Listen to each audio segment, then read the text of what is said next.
Buenos días, buenas tardes o buenas noches con todas las personas que están viendo este video. Yo soy Nelson Berrú. Y bueno, estamos en el día 5 de abril. Vamos a estudiar los capítulos 5, capítulo 6, capítulo 7 y capítulo 8 del libro de Segunda de Samuel. Vamos a ver David ungido como rey. Vamos a ver la captura de Jerusalén. Vamos a ver el traslado del arca. Aquí vamos a ver un tema muy interesante con respecto a la música y con respecto a la danza.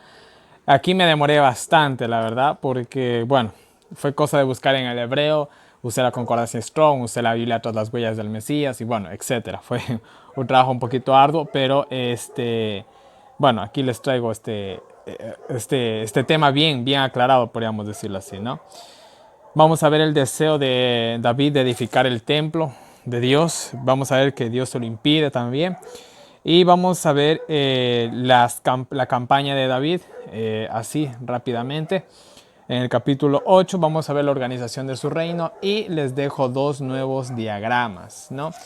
Aquí les voy a dejar este pequeño diagrama, este pequeña imagen, que es más o menos de cómo fue capturado la ciudad de los jebuseos, conocida como Jerusalén, ¿no? Ahí más o menos para que se hagan una idea de cómo fue la cuestión. Ya vamos justamente a la historia. Y aquí vamos a ver, esto lo saqué de la Biblia Mundo Hispano, lo saqué de la Biblia Mundo Hispano. Sí, y aquí tenemos las campañas de David, que también las saqué de la Biblia Mundo Hispano. Pues bueno, ahí está todo dicho en los mapas. Habrá gente que les gusta, habrá gente que no les gusta. Bueno, es cosa de cada cual. ¿Ya? Yo simplemente comparto, el que quiere pegar lo que lo pega, el que no también. Y es cosa de que cada cual, ¿no? Adorne su Biblia como quiera. Yo de manera personal le aplico toda mi Biblia. Uf, sobran, realmente me sobra lo que es, perdón, falta, a mí me falta espacio. Creo que al final del año bíblico va a tener que hacerle un estuche un poquito más grueso. La ventaja es que yo mismo hago estos estuches debido a mi trabajo, se me facilita un poco, pero bueno, vamos a ver si la Biblia no se me hace demasiado ancha para el estuche, ¿no?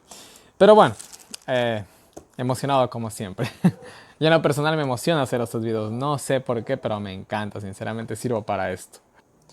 Y bueno, vamos a empezar el estudio, vamos a empezar con una oración. No se olviden de mandarme sus nombres o sus pedidos de oraciones para ponerlo en el muro de oraciones.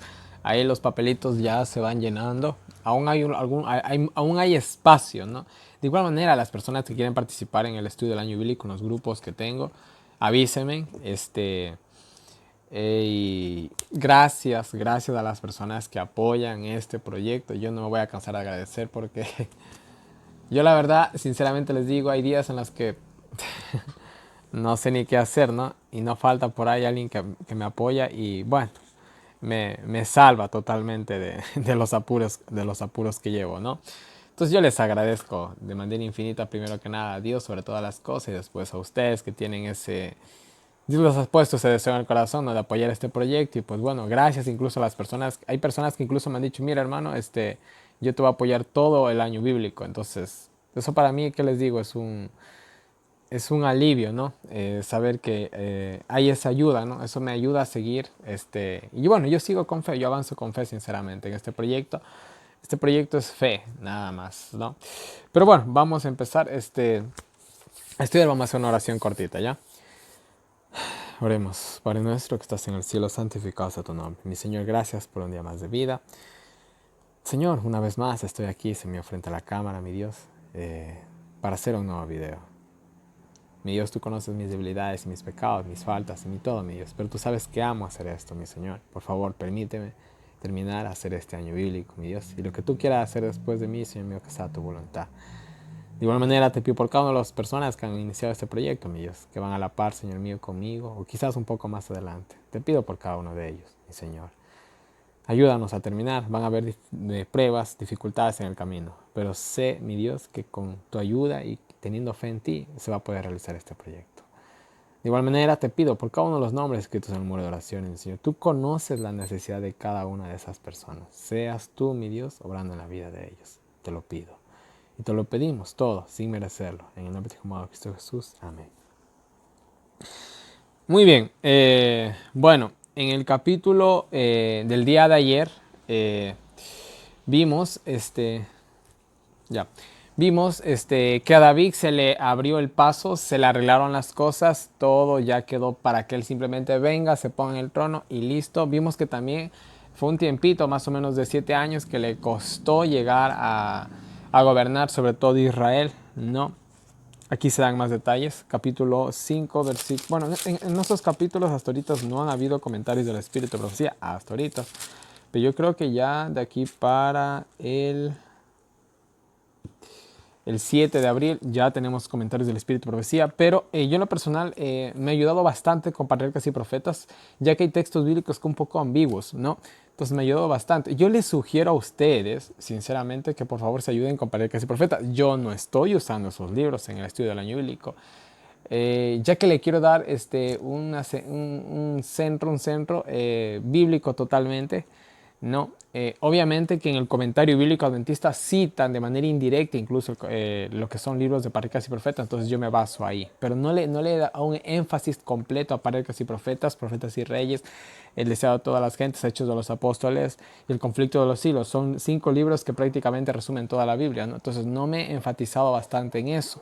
He dejado esos libros, los he dejado prácticamente para ustedes, para que puedan tener algo adicional que decir, ¿no? Y estudiar, porque esto es cosa de que también nosotros pongamos un poquito de parte, ¿no? Yo aquí simplemente les mastico, ¿no? El material de todas las Biblias de estudio que tengo yo, lo del comentario bíblico, les formo la idea, ¿no? Les ayudo un poquito a entender el pasaje bíblico, pero está en ustedes tal vez profundizar un poco más, ¿no? Entonces yo les invito a que hagan eso ustedes, ¿no? Yo por cuestiones de tiempo no profundizo tanto quizás como debería, pero bueno, hago, al menos en los temas de más de controversia, lo hago. Algo más les quería decir. Hubo un hermano X que el día de hoy me dijo, hermano, no has explicado la cuestión de las concubinas, por favor explícalo en el siguiente video o cuando te salga el tema. Y pues bueno, me salió el tema en el video de hoy. Entonces yo les invito también a ustedes que si yo me he saltado algún tema, o hay algunos textos bíblicos que tal vez no los he dejado muy claro, escríbame. Si yo veo la manera, lo incorporo en el video que hago. Tal vez lo digo al principio, tal vez lo digo al final, no lo sé.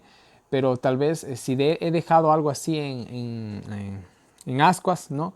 Avísenme, ¿no? Para ver si por ahí les ayudo, ¿no? La cosa es que yo quiero que el año bíblico sea, quede claro, ¿no? No nos quedemos así, ¿no? Y disculpen la introducción tan larga, pero bueno. Quería decir estas cosas, pero vamos al estudio rápidamente, ¿no? Entonces vinieron todas las tribus de Israel a David en Hebrón. Hasta el momento Hebrón era la ciudad central, ¿no? Y hablaron diciendo, he aquí nosotros hueso tuyo y carne tuya somos. Bueno, vinieron todas las tribus, vinieron los ancianos, vinieron los representantes de cada uno de ellos, ¿no? Más, verán, escuchen, de los capítulos que ahorita vamos a leer, 5, 6, 7, 8, y creo que más, de los que vienen en adelante, se dan más detalles en el libro de Crónicas. Entonces hay cosas que aquí van a quedar así, en blanco, que más adelante, cuando lleguemos a Crónicas, vamos a aclarar. Se van a retomar las historias y se las va a aclarar un poquito más. Va a ser más o menos como el estudio de Deuteronomio. Así que Primera de Reyes bueno, los libros de Reyes y Crónicas van a ser un poquito repetitivos, porque van a decir simplemente detalles adicionales y ya. Así que va a ser la temática de Deuteronomio. Sé que para muchos de ustedes tal vez es un poco fatigoso no estar ahí repitiendo lo mismo, lo sé, pero bueno, así está escrita la Biblia, y los evangelios también va a ser lo mismo, ¿no? Pero bueno, seguimos, ¿no? Bueno, los ancianos, los líderes de Israel, más o menos se cree que habían aquí alrededor de... No, estoy mal. Esto más adelante. Perdón, me estoy confundiendo de historia. Ya, entonces estaban los líderes, los ancianos, ¿no? Los jefes de familia, ¿no? Fueron con David. Somos carne de tu carne, sangre de tu sangre, hueso de tus huesos. ¿Qué estaba refiriéndose? Pues bueno, todos somos hijos de Abraham, en pocas palabras, ¿no? Venían todos de un mismo padre. O sea, por más que eran los clanes, las tribus, eran hermanos, ¿no? Es como nosotros. Es como, por ejemplo, vamos a un país nomás. Yo sé que sobre todo en los países latinoamericanos hay mucha diversidad. En mi país, por ejemplo, hay lo que es costa, sierra y oriente. Ya. Y ya costa y sierra oriente hay diferencias enormes. Ya. Yo, por ejemplo, soy costeño y soy serrano. Entonces yo soy un poquito de los dos, pero no tengo nada de orientano, no tengo nada. No, pero aún así, aún tanto en la costa mismo como en la sierra mismo, hay diferentes costumbres, ¿ya? Y aún más todavía de la costa a la sierra, la diferencia es enorme, ¿ya? Entonces, miren, pero a pesar de eso, todos somos ecuatorianos. ¿Sí me entienden? A pesar de las diferencias, somos ecuatorianos. Entonces, a pesar de las diferencias, todos eran hijos de Abraham, todos eran israelitas, todos eran hebreos, ¿no? Y bueno, muy bien, miren, ellos reconocen, comienzan a reconocer a David como rey. Incluso ellos dicen, Jehová te ha dicho, tú apacentarás a mi pueblo Israel. O sea, le ponen aquí la figura del pastor, ¿no? Bueno, esta figura que más adelante también Jesús la llega a tomar, ¿no? Pero los líderes de Israel comienzan a reconocerlo como rey. Sabían que, bueno, ¿cómo también habrá sido el anuncio? Me imagino que tal vez Samuel lo habrá dicho en los últimos años de su vida, quién sabe cómo. Pero la cosa es que ellos ya tenían el conocimiento de que David había sido ungido por Jehová para ser el siguiente rey de Israel, ¿no? Muy bien. Y bueno, dice que, bueno, vinieron los ancianos, etc. Hizo alianza con ellos, con todos ellos. O sea, hicieron un convenio, nada más, ¿no? Lo reconocieron, lo ungieron a él como rey. Estos detalles, vuelvo y repito, se dan más adelante en el libro de Crónicas. Pero aquí nos vamos simplemente a limitar a lo que dice. Y ya cuando lleguemos a esos libros, vamos a resaltar esos detalles que aquí se han omitido, ¿no?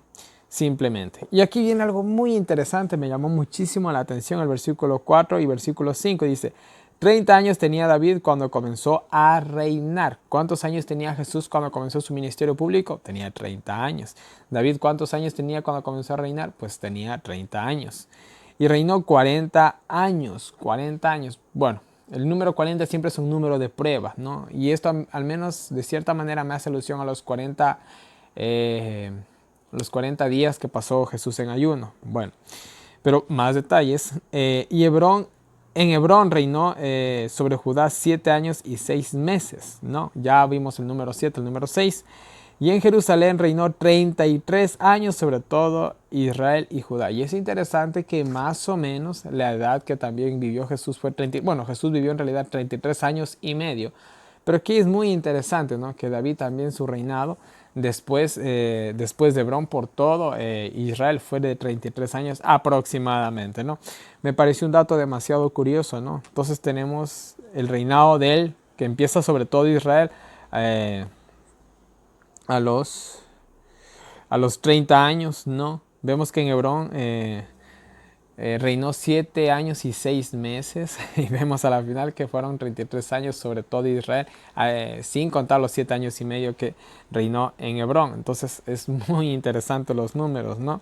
Vemos a Jesús reinando vemos a Jesús, iniciando su ministerio público a los 30 años, 40 días en el desierto, su reino perfecto, en perfección divina sobre la humanidad y pues bueno, en sus 33 años y medio de vida sobre la tierra. Lo pongo así, tal vez dice un trabalenguas, disculpará, pero bueno, cada cual ya creo que ya me van entendiendo después de tantos videos. Creo que ya vamos cerca de los 100 videos ya. Wow, estamos también por el cuarto mes, ¿no? Y sigo vivo. Y sigo vivo, bueno, no importa. No me he muerto aún, ¿no? Esperemos llegar a fin de año. Y ya si después de que se acabe el año bíblico me muero, no importa. Estoy bromeando nada más, ¿no? Entonces, miren, ahora vamos a ver cómo Jerusalén se convierte en la capital de Israel, ¿no? Y bueno, dice que David y sus hombres salieron contra los jebuseos. Los jebuseos eran los dueños del territorio de Jerusalén, así dicho en pocas palabras, ¿no? Y miren, los jebuseos le hacen un desafío. Verán, a ver. ¿Cómo también es esto? Bueno, no importa. Ya hay más o menos para que se hagan una idea. Verán, los jebuseos, vamos a tratar de entenderlo, ¿no? Más o menos ellos vivían aquí, más o menos. Ya algo así. Ellos vivían en una montañita. Más acá arribita era, perdón. Más acá arribita. Ya. Entonces, miren, ellos vivían en una colina.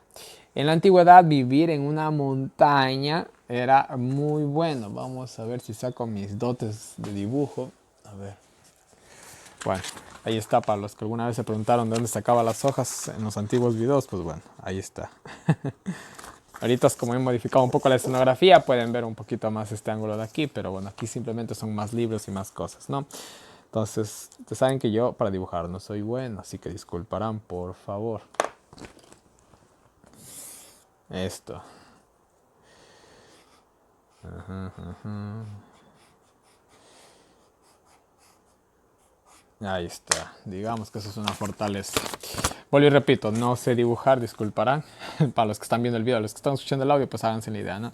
Esta es una colina, sé que no me quedó muy bien.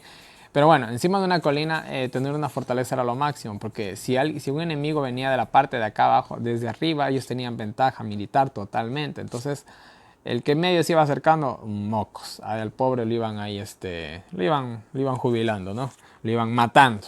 Y entonces más o menos aquí así se hacen la idea, ¿no? Claro que aquí está mejor dibujado de lo que hice yo, obviamente. Entonces, si tú venías de frente, pues bueno, ya sabes lo que te llegaba a suceder. Pues de aquí del murito nomás te cogían y te hacían pitos con las flechas, ¿ya? Pero Israel se metió por aquí, por un agueducto, un alcantarillado, podríamos decir, ¿no? Usando palabras actuales. Se metió por aquí, se metió por aquí, los cogió por acá, por la retaguardia, como ya vamos a ver. Y pues bueno, ya abrieron el muro, los otros entraron y ya subieron acá arriba y ya pues todo fue un desastre. Se tomaron la ciudad, ya se hicieron a la idea, ¿no? Entonces miren, los jebuseos, como estaban en una zona militar muy buena, la verdad, ya que no solamente tenían así al frente, sino estaban rodeados de colinas y todo. Esto era una fortaleza natural muy buena. No era nada fácil llegar a conquistar a los jebuseos y tomarse la ciudad de Jerusalén. Era muy buena la protección, la ubicación, la geografía y ya. Por eso David ambicionaba que esta sea la capital de Israel, porque en sí la manera en que estaba Jerusalén y la tierra de los jebuseos, pues bueno, era una cosa tremenda, ¿no? Para ellos. Ahora miren, seguimos en el relato. Los jebuseos le hacen un desafío. Ellos como se sentían tan seguros en sus fortalezas que era más o menos como eh, la película de El caballo de Troya, ¿no? Más o menos así, ¿no? Que eran inexpugnables esos muros, ¿no? Mitología, realidad, no lo sabemos tampoco esa historia. Pero bueno, entonces ellos le hacen un desafío que le dicen, a los israelitas y a David, obviamente, ¿no? Los lisiados, los ciegos, los cojos, los lisiados, los minusválidos son suficientes para retenerlos a ustedes, les dicen los jebuseos. Eso era un insulto bien grande, ¿no? Era un insulto bien grande, ¿no? Pero ellos se sentían muy seguros en su fortaleza, ¿no? Y ahora miren, pero bueno, dice, pero David dice, tomó la fortaleza de Sión, el cual es la ciudad de David.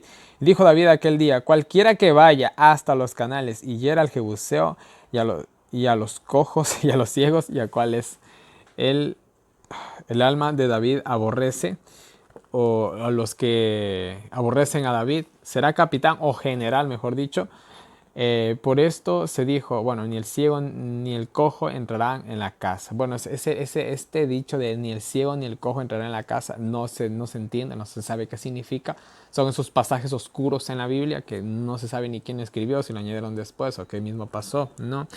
Bueno, al final al que llega a hacer esta incursión es Joab, si no me equivoco, Joab era su sobrino, si no mal recuerdo. Esto está en Patriarcas y Profetas, página 761. Él llegó, se metió por ahí, les cogió a los pobres por la retaguardia y pues bueno, ya saben cómo. Y él se hizo más adelante, esto lo vamos a ver en el capítulo 8, ahí vemos que a él se lo nombra general de todo el ejército de Israel, ya que fue un hombre valiente. Esto se parece mucho al desafío que hizo Caleb por la mano de su hija, ¿se acuerda? Ya, se parece mucho a esto, ¿no?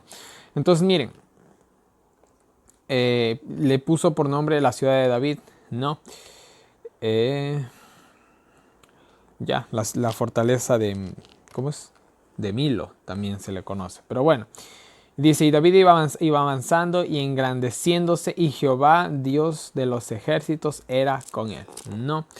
Entonces miren, aquí él ya se toma esto, le establece como la capital de Israel, ¿no? Ahora miren, él cogió un lugar neutral. ¿Por qué? Lo que es toda la tierra de Israel o Palestina, como se le conoce hoy en la actualidad, tenía, o sea, todo el territorio tenía, estaba asignado por una tribu o era dueño de una tribu. Ya, pero la tierra de los jebuseos, Jerusalén, o la fortaleza de Milo, llámenlo como quiera, ¿no? Ya, perdón, se me fue. Era una zona neutral porque no había sido conquistada. Entonces, de esta manera, si David se establecía en este nuevo lugar, no se creaba algún resentimiento. ¿Qué tal si David cogía y establecía la capital y el reino en Judá? Los demás tribus se resentían y los de Judá se crecían. Ya había ese problema, ¿ya? Pero no, David fue muy astuto, cogió un lugar sumamente neutral que no le pertenecía a nadie. Ahí puso la capital del país, tanto la capital civil como la capital religiosa, y se acabó. ¿Ya? Y se acabó. Y nadie se protestó, nadie se quejó, nadie se resintió, etcétera, etcétera, etcétera. ¿No? Muy bien, eso en pocas palabras es la toma de Jerusalén, no hay mucho más que decir, ¿no? Dice que Irán, rey de Tiro, Tiro era la capital de Fenicia, Fenicia,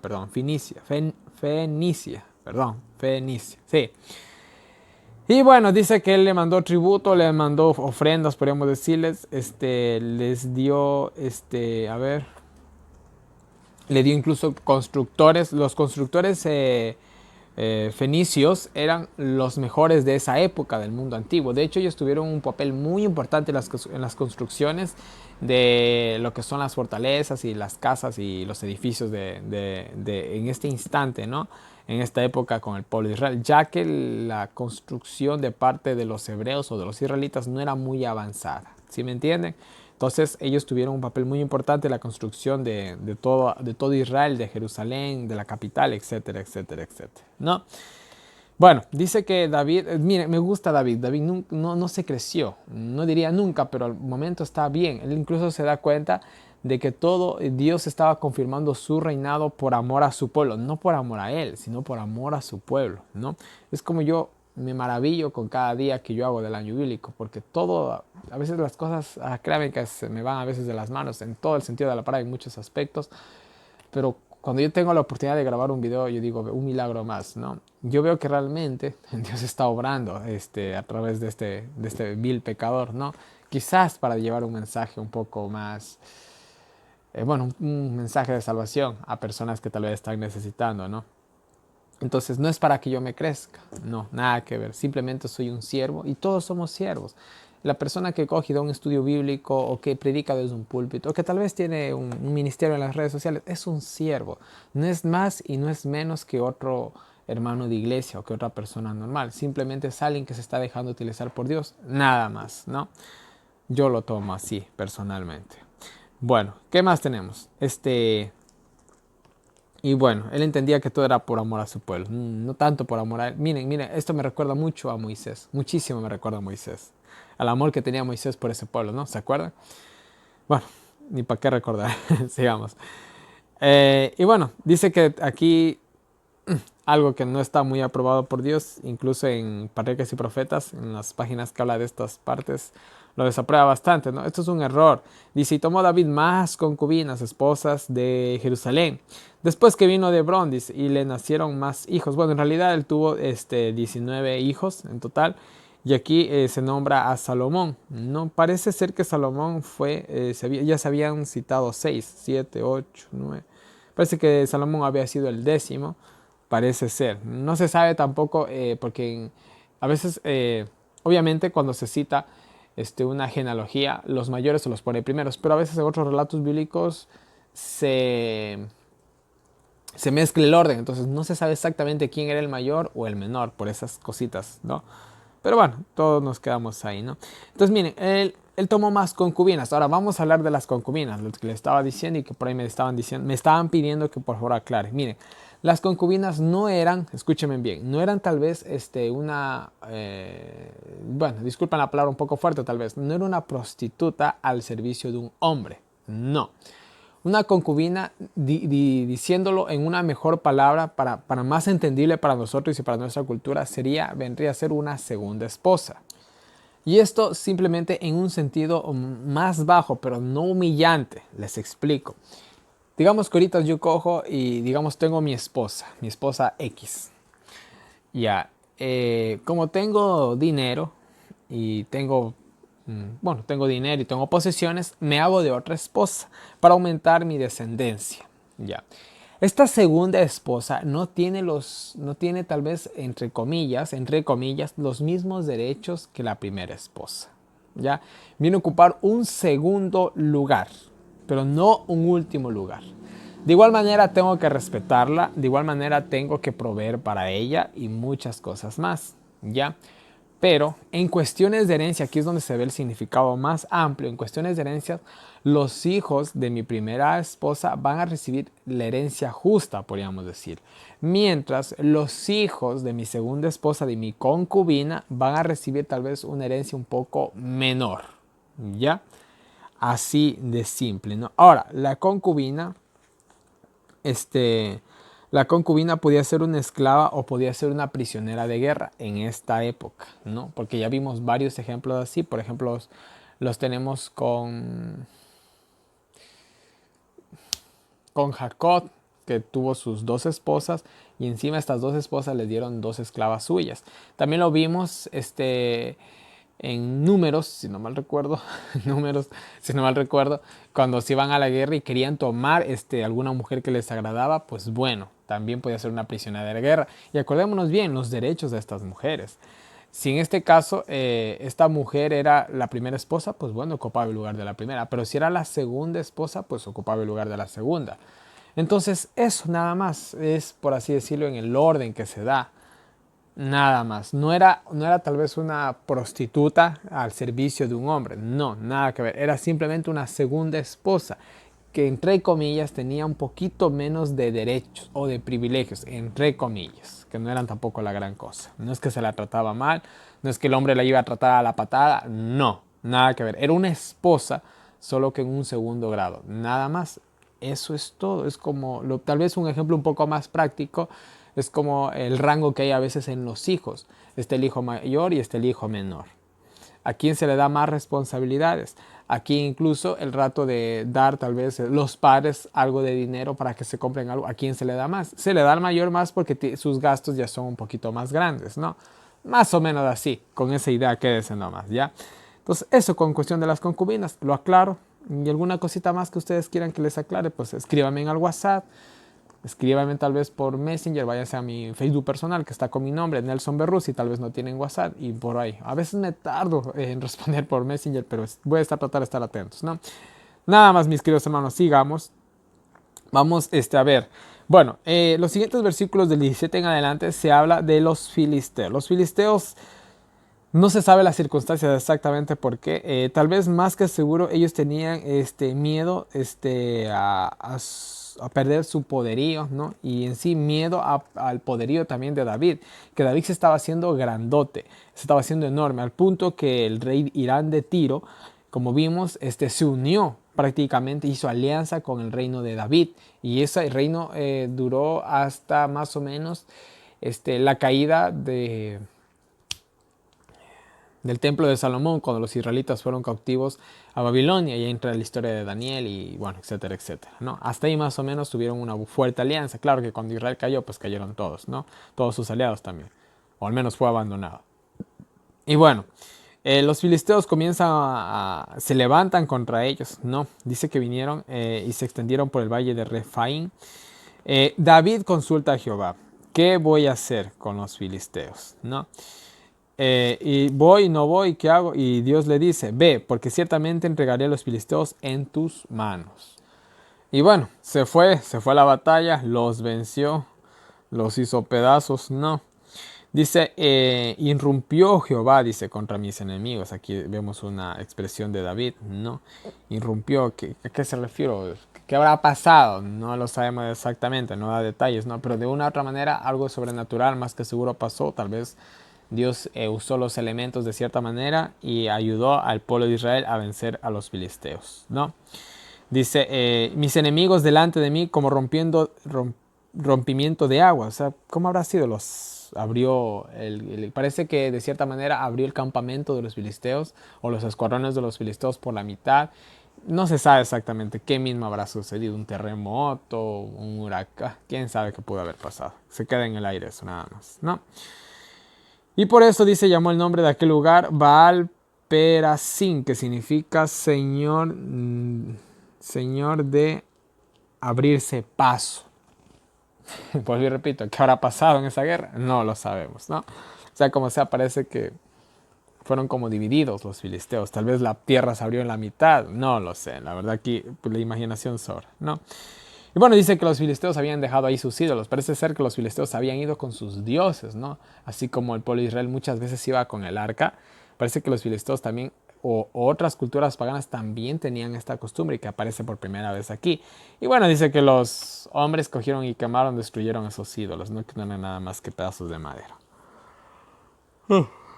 Muy bien. Y dice, bueno, los filisteos después de esta derrota volvieron a subir, en el sentido de que se levantaron a pelear contra la guerra. ¿Se acuerdan de dónde viene la expresión subir? Pues bueno, porque esas ciudades, la mayoría, estaban en lugares altos. Entonces, siempre que se iba a la guerra se utilizaba el término subir. El punto es que quedó siendo una palabra genérica, ¿no? Y bueno, dice que volvieron a subir. Otra vez David consultó a Jehová. Miren, David no se confió tal vez de su primera victoria y dijo, bueno, ya los tenemos en nuestras manos. No, fue y consultó a Jehová. ¿Qué hago, Dios? ¿No? Él le dijo, no subas, sino rodéalos, vendrás a ellos por delante de los árboles de moras, ¿no? Y cuando oyeres un estruendo, ¿no? Que irá por las copas de los árboles de moras, entonces te moverás, porque Jehová saldrá delante de ti para herir al ejército de los filisteos, ¿no? Entonces le pide la instrucción, Dios le dice no vayas de frente, parece ser que estaban preparados para un ataque de frente, pero no uno por la retaguardia. Entonces dice, mira, rodéalos cuando estés entre los árboles y escuches un estruendo, un relámpago, más que seguro un relámpago, ¿no? Tú te moverás, ¿no? Entonces vemos aquí la acción divina y la acción humana. Ya, acción divina y acción humana. Dios puede hacer grandes cosas con nosotros, pero si también nosotros cooperamos con Él, ¿no? Bueno, así lo hizo, como lo dijo Jehová exactamente, y hirió a los filisteos desde Jeba hasta Geser. Bueno, fue una victoria aplastante en pocas palabras, ¿no? Entonces, miren, van desapareciendo los enemigos de Israel. Ahora, vamos al capítulo 6, aquí vamos a comentar algunas cosas. Bueno, y David volvió a juntar a todos los hombres escogidos de Israel. Más adelante en los libros de crónicas se nos da detalles que realmente eran 30,000 personas escogidas, las personas más exaltadas, podríamos decir por solo una palabra, de Israel, ¿no? No, aquí mismo está en el pasaje, perdón, qué absurdo. Perdón, aquí mismo el pasaje dice que eran 30,000, perdón. Leí tanto que a veces, yo leo tanto a veces que me trabo, ¿no? Disculparán si a veces cruzo los pensamientos, pero bueno. Y bueno, a ver. Y bueno, dice que David se levantó, fue con todo el pueblo, ¿no? Fueron a traer el arca, ¿no? Dice que cogieron, pusieron el arca de Dios sobre un carro nuevo. Primer error. El arca de Dios no se podía llevar en carros o en una carroza, usando un lenguaje tal vez más apropiado. Ustedes me dirán, pero los filisteos cuando enviaron el arca le enviaron un carro nuevo con 2 vaquitas que iban ahí jalando el arca, etcétera, etcétera. Sí, pero esos eran los filisteos y los filisteos no tenían el conocimiento, no tenían la Torá que tenía el pueblo de Israel. El pueblo de Israel tenía instrucciones claritas de cómo llevar el arca. Y David parece ser que en la emoción, que eso nos puede suceder a cualquiera de nosotros, parece que en la emoción de traer el arca se olvidó de las instrucciones. ¿Ya? Entonces pusieron el arca sobre un carro nuevo. No tenía que ser así. Los coatitas eran los que cogían y la llevaban al hombro. ¿Ya? Y bueno, comenzó el movimiento del arca, ¿no? Que estaba en Gabaa, ¿no? Y dice que Usa guiaba el carro, perdón. Parece ser que en el carro nadie se subió, sino que simplemente se era jalado por los bueyes, ¿no? Y simplemente se guiaba el arca, nada más, ¿no? Bueno, a ver, ya. Aquí viene lo interesante, versículo 5. Y David y toda la casa de Israel, o sea, los 30,000 que iban con él, danzaban delante de Jehová con toda clase de instrumentos de madera, de abeto, con arpas, salterios, panderos, flautas y címbalos. Ahora, Si ustedes van a la palabra original en el hebreo, aquí la palabra danzar viene del hebreo según la concordancia Strong, ustedes lo pueden buscar, 7832, significa reír, burla, jugar, divertirse. La palabra danzar que aparece aquí en el versículo 5 era una irreverencia que ya estaba sucediendo. Vamos a explicarlo un poquito mejor. ¿Cuántos de ustedes alguna vez, quizás nosotros, hemos organizado tal vez una cena o una comelona o una comida después del culto del mediodía un sábado? Yo creo que algunos hemos participado. ¿Cuántas veces esas reuniones han salido de control?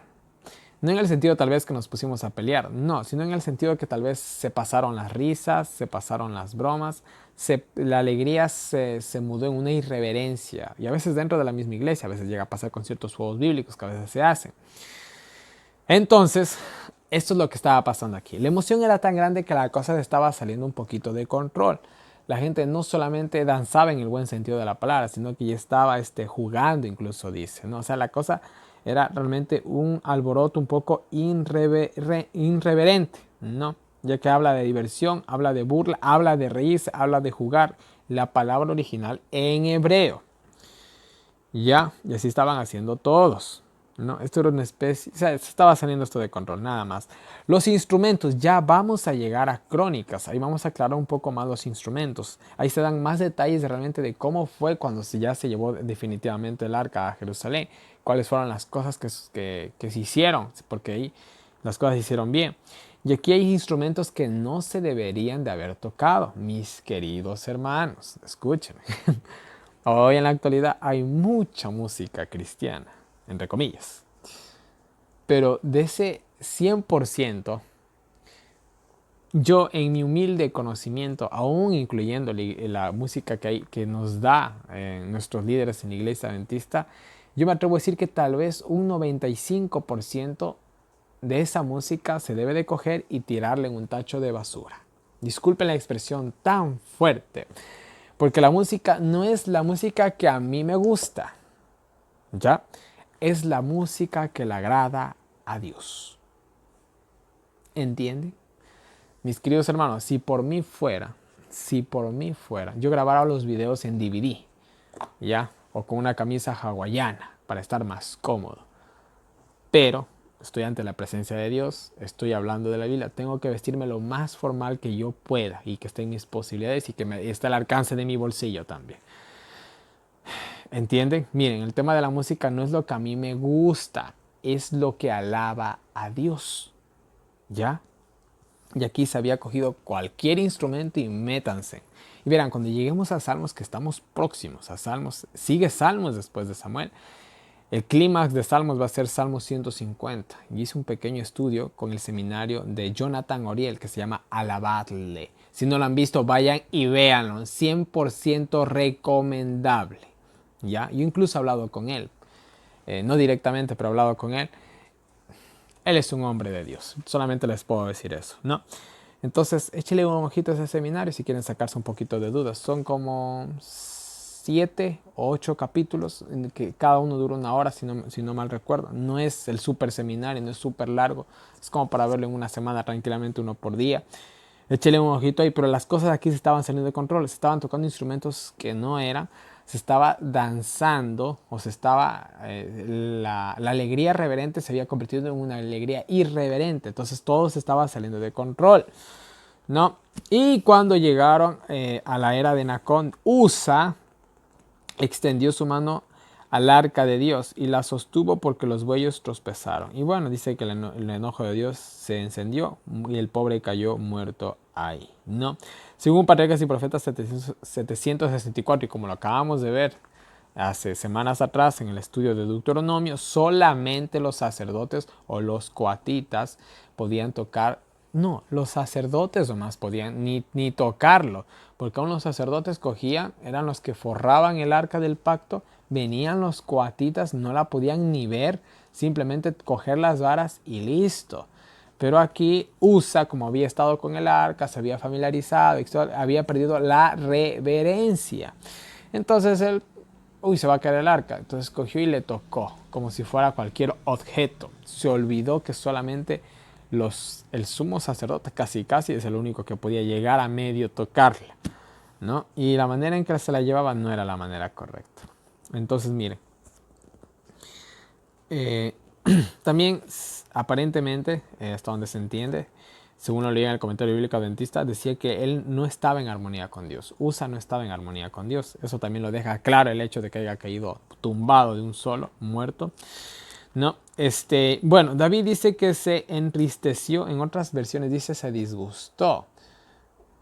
Habrá sido en el sentido tal vez de que se ofendió o se indignó. Lo tomo así porque no es que tampoco se haya enojado. No creo que sea una buena traducción decir que se enojó. No. Y bueno, dice que lo llamó a aquel lugar Pérez Usa, que significa golpe de Usa, porque ahí murió. No. Ahora, según Patriarcas y Profetas, página 764, David tampoco estaba a cuentas con Dios. Por ahí tenía sus errores, no era el tipo perfecto.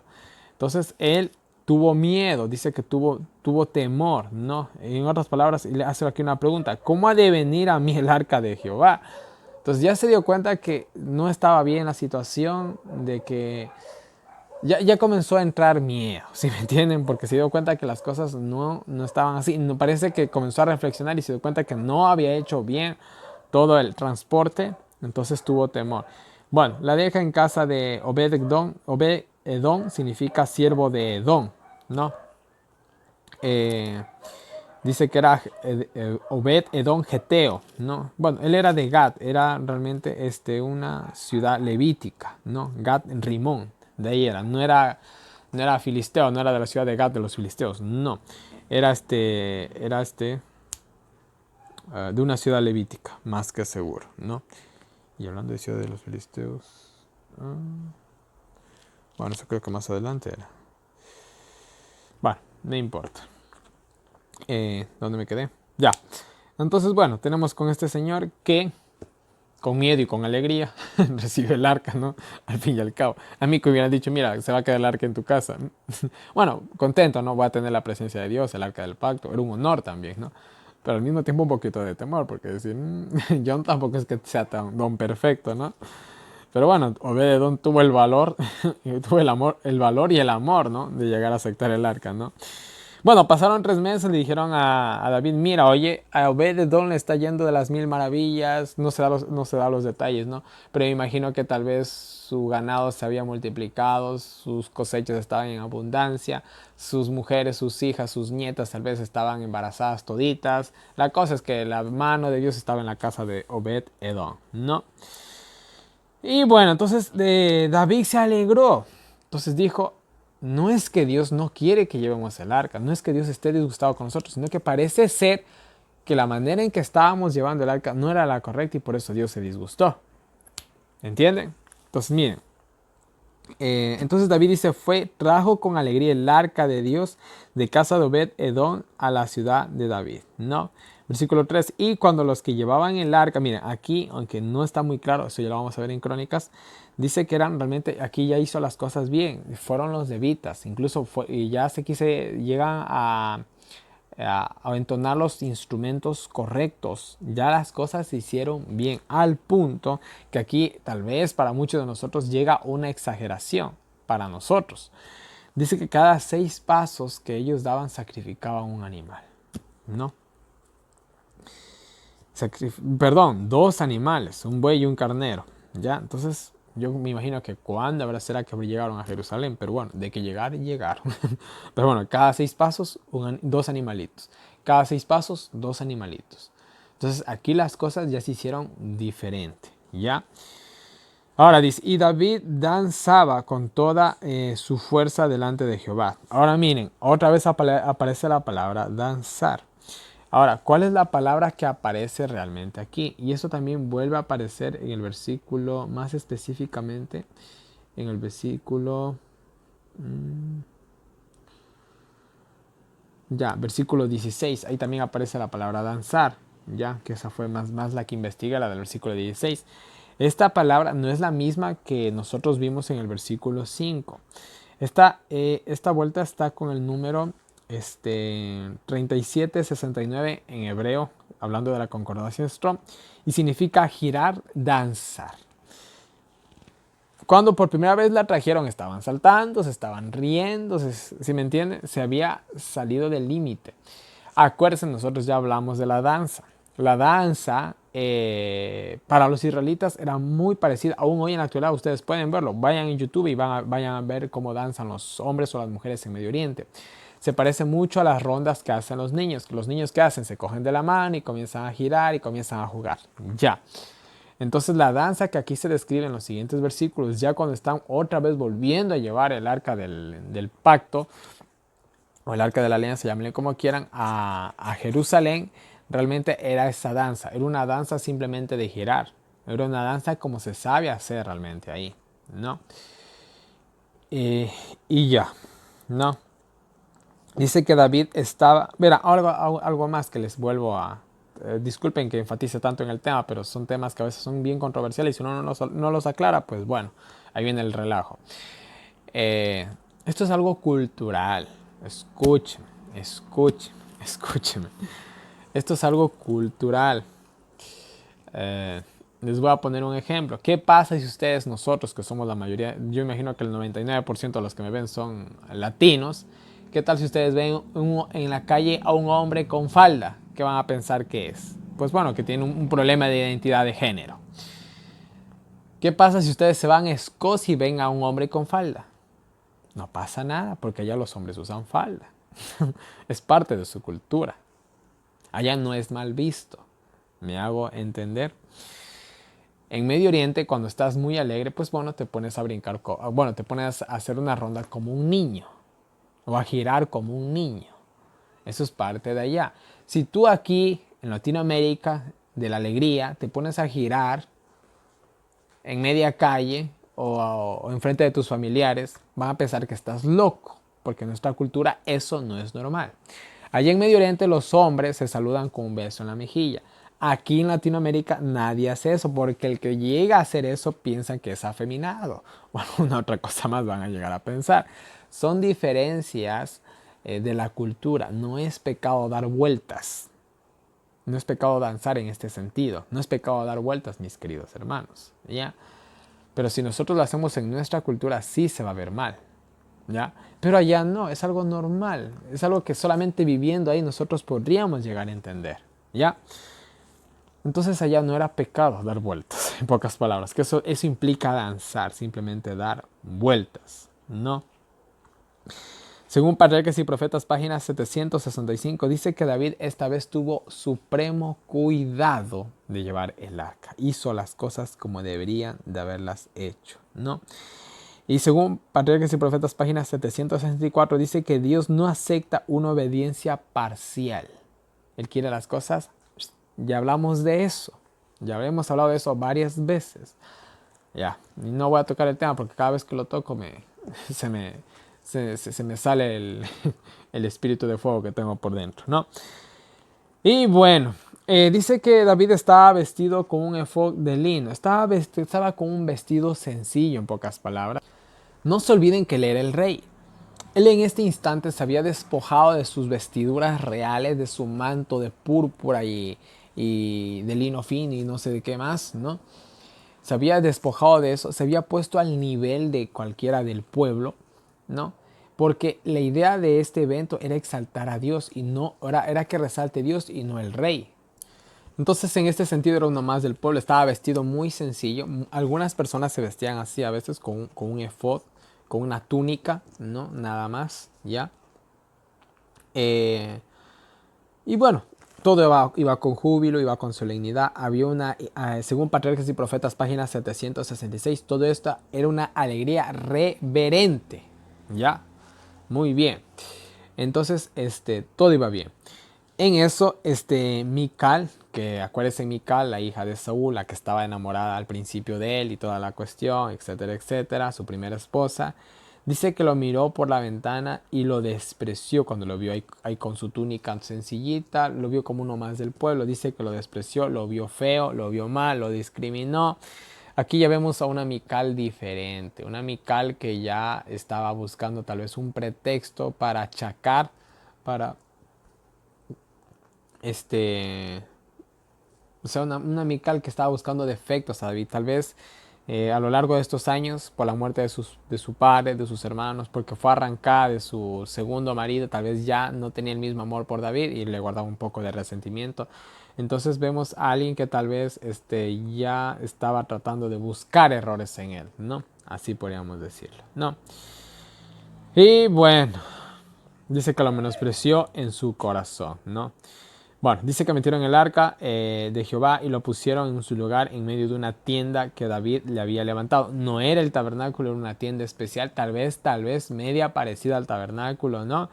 Eh, y lo pusieron ahí, ¿no?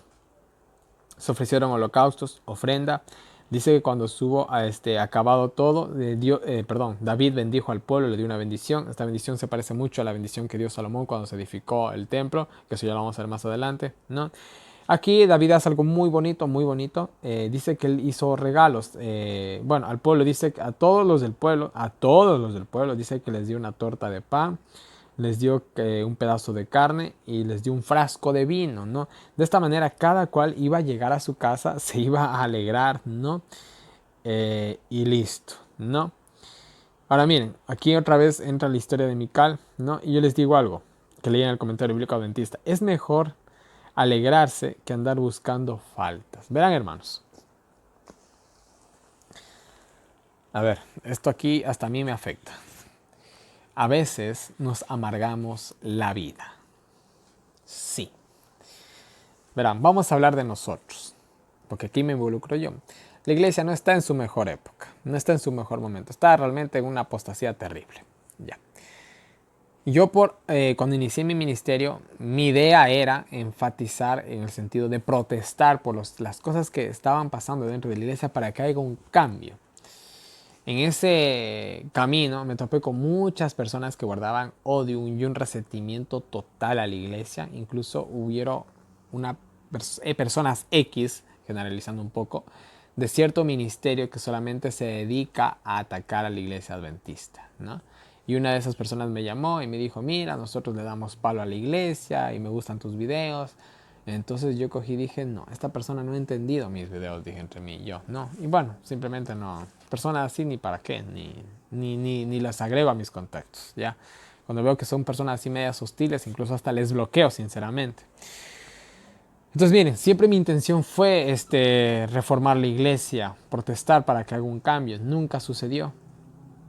Realmente la gente, unos simplemente una excusa más para atacar a la iglesia, otros excusan el pecado y del 100% tal vez un 10% entendía la idea y trataban de buscar a Cristo, de reformar sus vidas y de no ser partícipes de estas cuestiones. Pero otros simplemente era un ataque, un ataque, un ataque.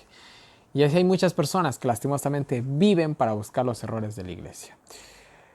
Yo me di cuenta que esto era en vano. No digo que nunca más voy a llegar a protestar, pero ya no como antes, ¿no? Porque incluso personas que me dijeron, y hermano Nelson, y los videos que usted hacía antes. Y yo les digo ahora, y ya lo he dicho anteriormente, no tiene sentido, porque no, la iglesia no va a cambiar. Yo sé que hay cosas que, vean, hay cosas que se pueden tolerar, pero hay cosas que son intolerables. Cosas que tú dices, no, esto hay que hablar de verdad. Pero bueno, yo por eso, antes de empezar el año bíblico, si ustedes pueden ir a mi canal de YouTube, se darán cuenta que comencé a tratar de enfatizar un poquito temas, ¿no? Y hasta que se me metió la idea de hacer el año bíblico. Y vean, créanme, mis queridos hermanos, que se gana más haciendo este estudio que coger y estar buscándole faltas a la iglesia, ¿ya? Yo se los digo de todo corazón, que Dios me perdone si en algún momento mi propósito se tergiversó o en sí tal vez yo me hice entender mal o en sí tal vez en mí hubo su espíritu. Yo le pido perdón a Dios, ¿no? Nunca fue la idea, ¿no? Tal vez en el camino me desvíe un poco, puede ser, no me creo perfecto tampoco, ¿no? Pero miren, mis queridos hermanos, es mejor hacer esto, estudiar la palabra de Dios, hacer lo que tenemos que hacer. Ya sabemos que la iglesia hace aquello, hace lo otro, pues bueno, tú sigue tu camino, haz tú lo que tienes que hacer y punto. Eso es todo, ¿ya? Nada más. Y bueno, entonces dice que Mical fue de una, ¿no? Mical de una. Mical estaba a la expectativa, estaba a la defensiva, estaba al ataque, ¿no? Fue a recibirlo, dice David. Ni siquiera David fue ni siquiera fue a buscarla, ella fue de una, ¿no? Y miren lo que dice, cuán honrado ha sido hoy el rey de Israel, descubriéndose hoy delante de las criadas de sus siervos, como se descubre un cualquiera, ¿no? Bueno, en otras palabras, ella le criticó porque simplemente tenía su túnica, un efod, una túnica nada más, porque no había actuado como un rey supuestamente, ¿no? Pero mira, aquí David en los siguientes versículos, él destaca su humildad, ¿no? Él dice que lo hizo fue por hacerlo delante de Jehová, se humilló ante Dios, ¿no? Y le dice, por tanto danzaré delante de Jehová, ¿no? O sea, lo iba a hacer por él, lo hice por él, ¿no? No fue por agradar al pueblo, porque no, lo hice por Dios, mi humillante Dios, le está diciendo David, ¿no? Y aún me haré más vil, o aún me haré más pequeño, también se podría traducir mejor, que esta vez, y seré bajo a mis propios ojos, o bajo tus propios ojos, o seré más bajo bajo tus propios ojos, ¿no? Y delante de las criadas que me has mencionado, delante de ellas seré honrado. Ellas iban a entender, o el pueblo, podríamos decir, iba a entender el propósito, el celo religioso de David, que no lo había hecho porque David tal vez se le pelaron los cables y se le entró un momento de locura. No, realmente fue un caso excepcional, ¿no? De suma alegría. Y de igual manera, por darle prioridad a Dios, él cogió, se despojó de su realeza y se hizo uno más del pueblo. Esto fue lo que realmente pasó. Y a Mical le cayó una maldición que se quedó estéril. Dice que nunca pudo tener hijos hasta el día de su muerte, ¿no? Y ese es el fin del capítulo 6. Vamos al capítulo 7 y el capítulo 8. Y bueno, el capítulo 7 comienza, dice, aconteció, dice, cuando ya el rey, o sea, David, habitaba, dice, en su casa después de que Jehová le había dado reposo de todos sus enemigos en derredor. Versículo 2.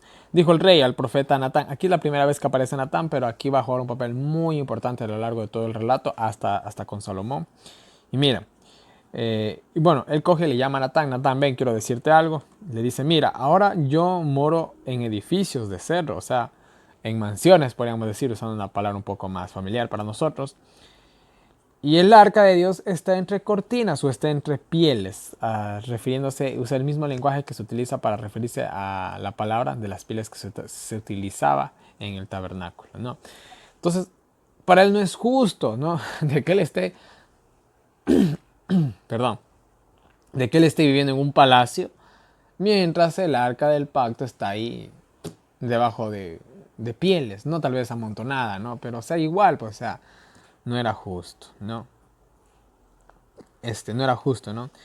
Entonces él le expresa, ¿no? Con estas palabras la idea de construir un templo para el arca, ¿no? Y obviamente para Dios, podríamos decirlo, ¿no?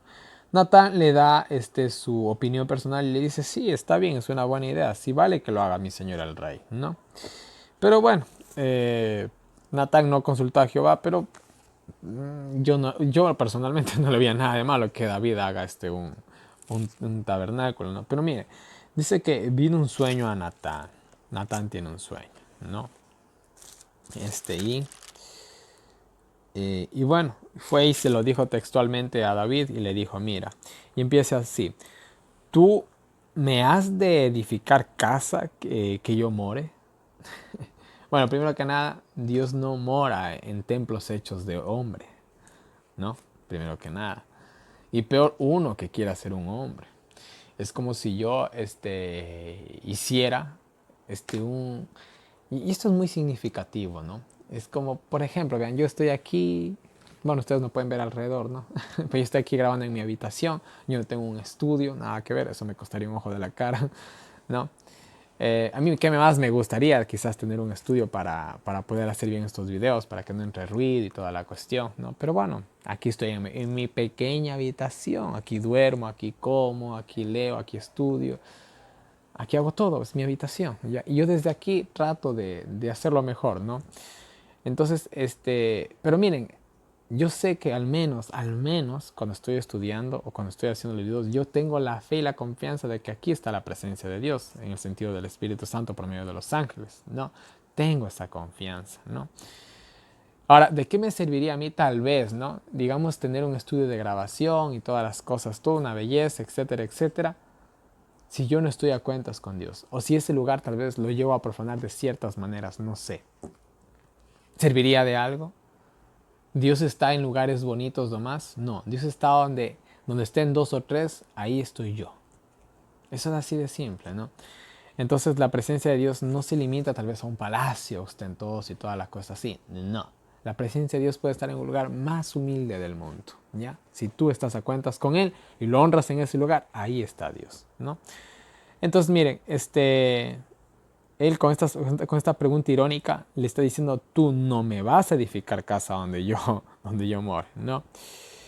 Ciertamente no he habitado en casa desde el día en que saqué a los hijos de Israel de Egipto hasta hoy, sino que he andado en la tienda y en un tabernáculo, ¿no? Que más o menos habían pasado 450 años desde que salieron de Egipto, ya que había estado ahí, ¿no? Más adelante nos dice, ¿no? ¿Acaso he hablado palabra con alguna de las tribus de Israel, a quien haya mandado que apaciente a mi pueblo de Israel, diciendo, ¿por qué no me habéis edificado casa de cedro? Dios no quería una casa o un palacio, realmente.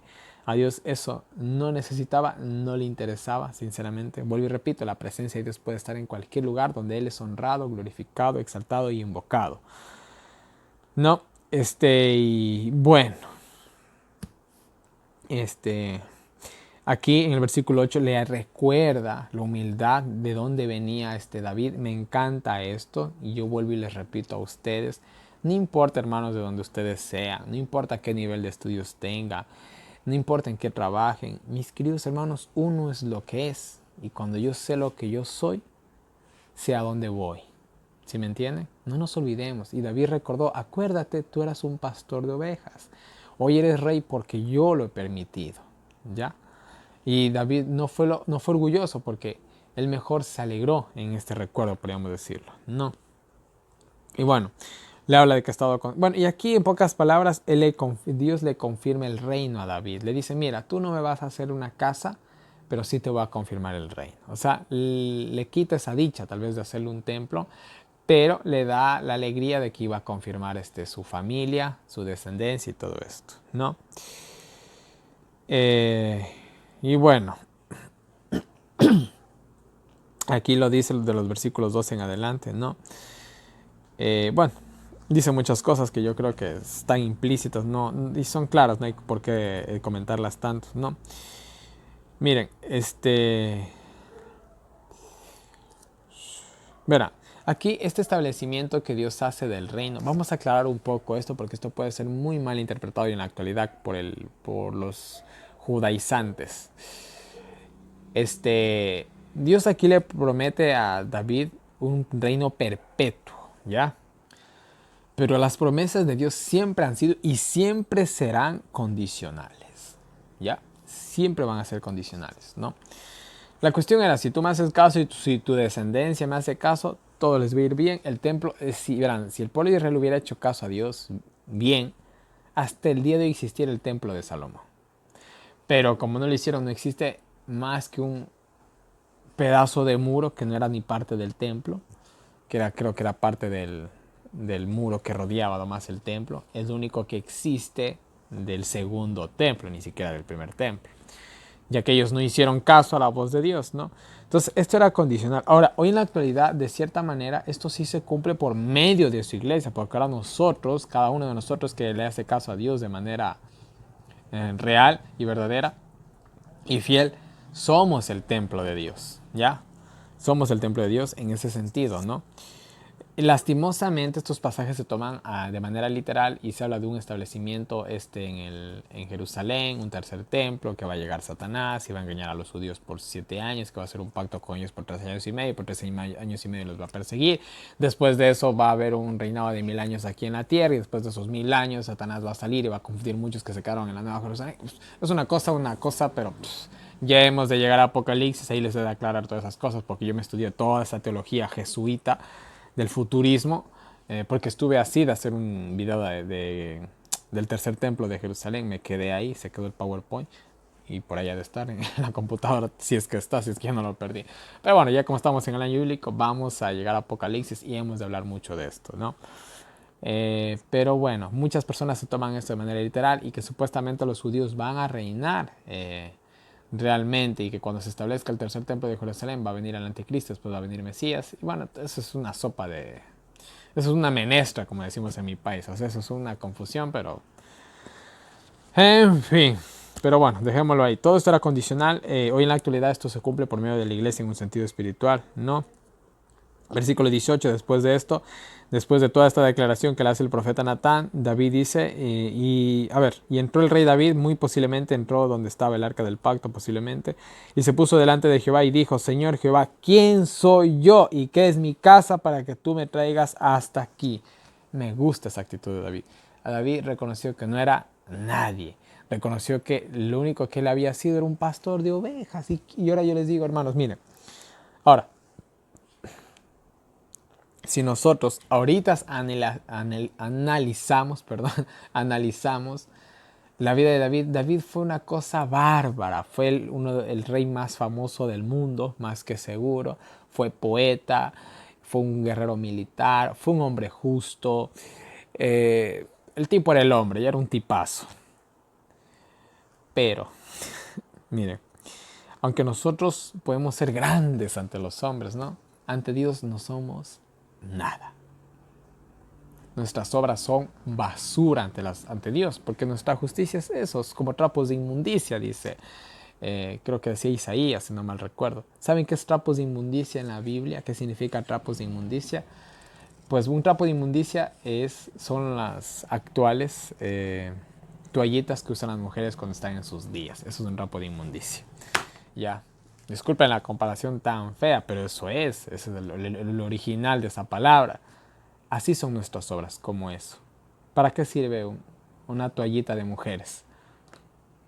Para nada. Después de ser utilizado eso, tiene algún valor. Disculpen, vuelvo y repito la comparación, ¿no? Tal vez un poco ofensiva, pero así somos ante Dios. Así es nuestra justicia ante Dios. Es abominable, o sea, es algo...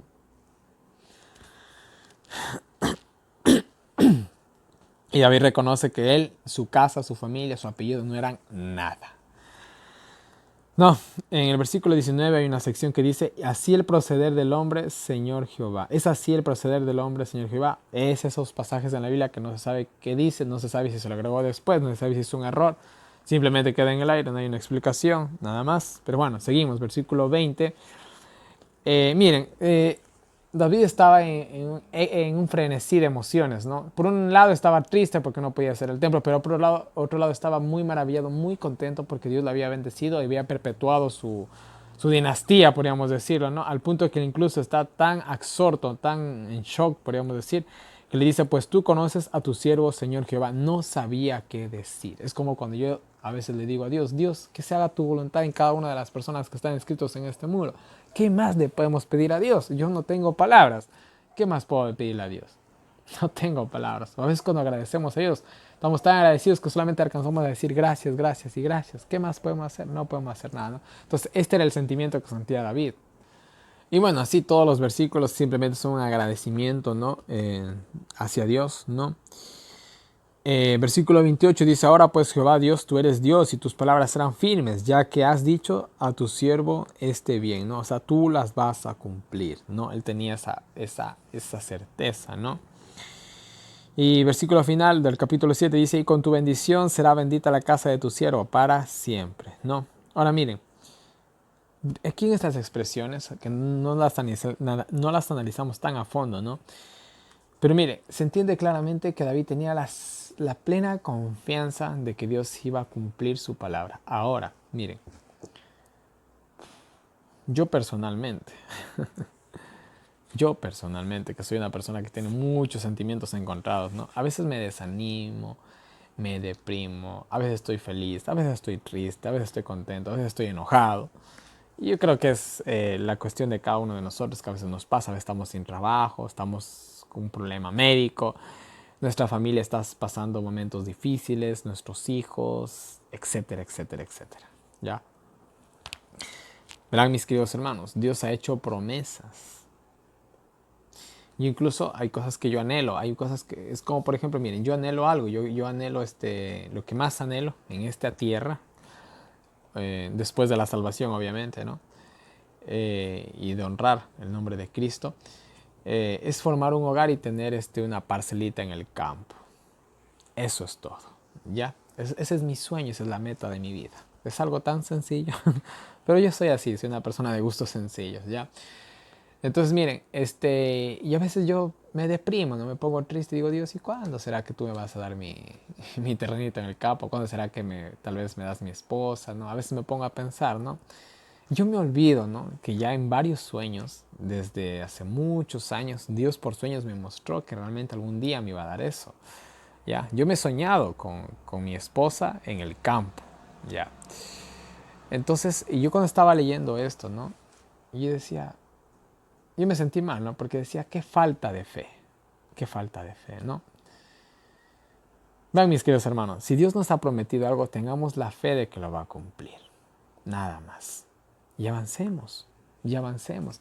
Pero por el camino que tú estás caminando parece que no vas ahí, tú no lo sabes, ¿sí me entiende? Yo les he hablado de mi testimonio, yo ni en sueños, si ustedes me hubieran dicho el año pasado en estas mismas fechas de que iba a ser el año bíblico, me hubiera partido de la risa, ¿no? Porque mis planes pero eran otros totalmente fuera de este mundo, ¿no? Yo supuestamente para estas fechas estuviera en otra situación, pero bueno, ya he hablado de eso y no quiero volverlo a decir. Entonces miren, pero aquí estamos, pero esta es la dirección de Dios. Yo siento que es la dirección de Dios porque verán, cada día yo, algunos días en la semana dejo de trabajar y me dedico totalmente a esto.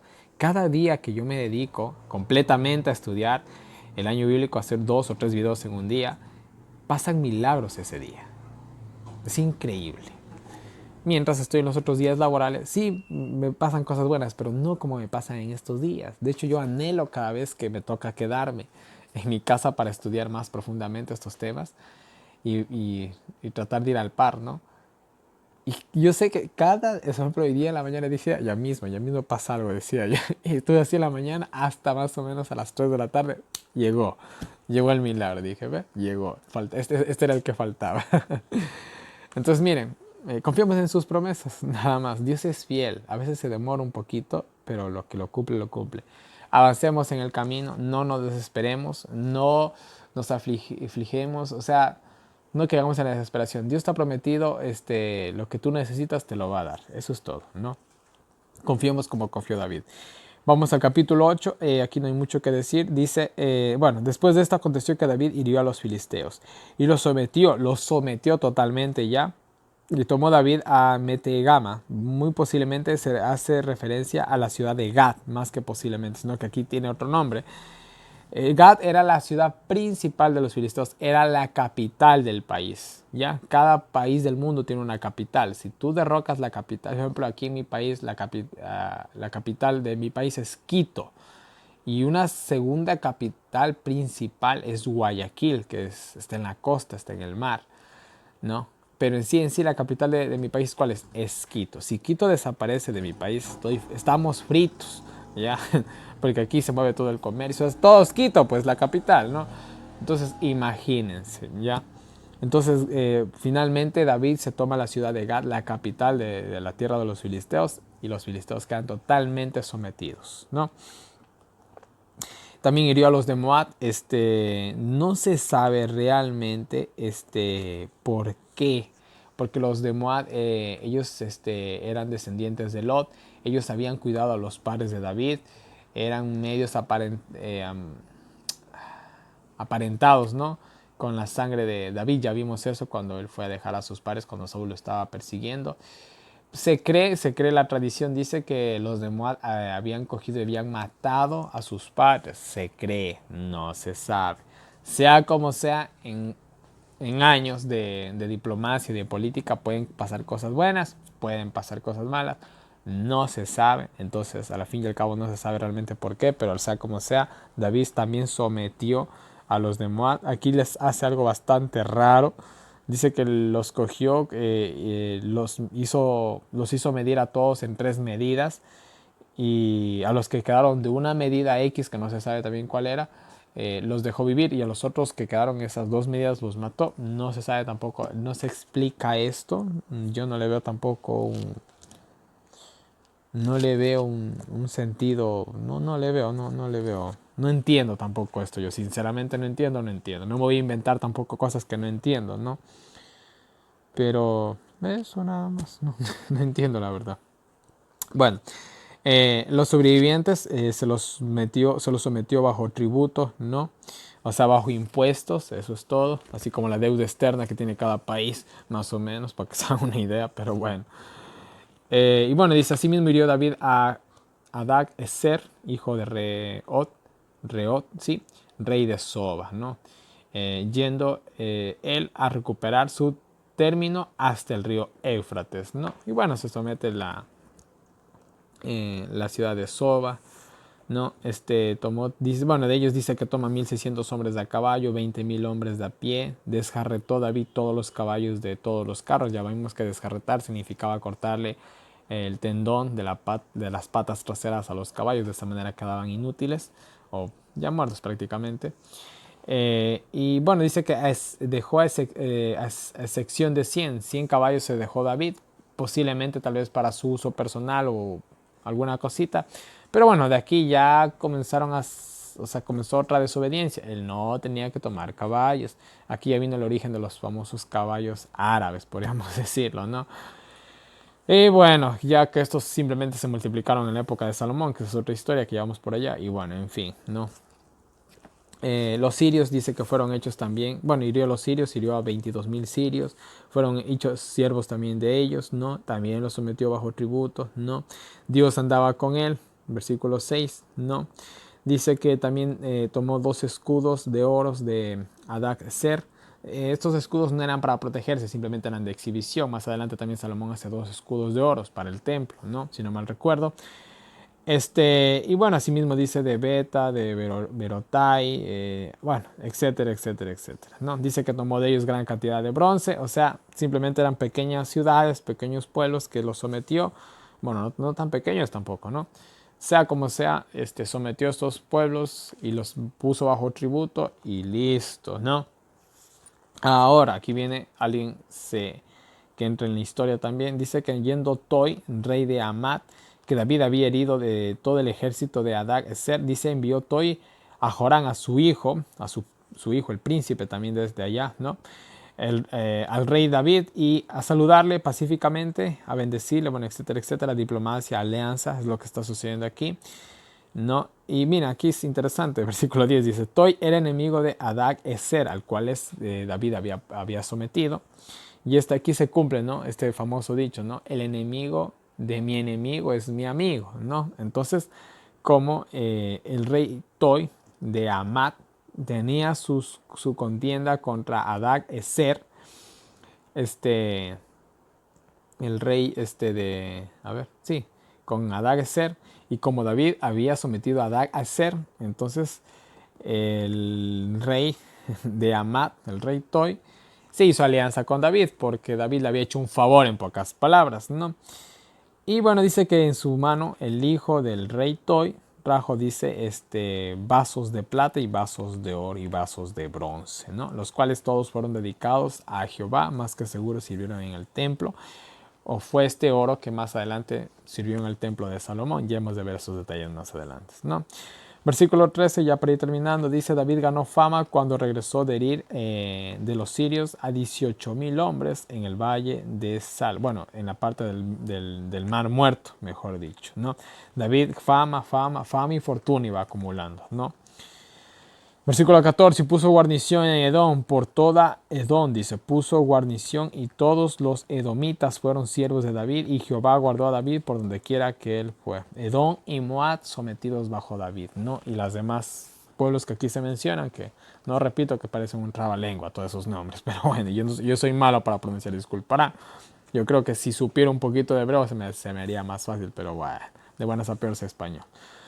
Y versículo 15 al 18 dice organización del reino, ¿no? Bueno, aquí se ve que Joab, el que había tomado la ciudad por el acueducto o por el alcantarillado, podríamos decirlo hoy en la actualidad, ¿no?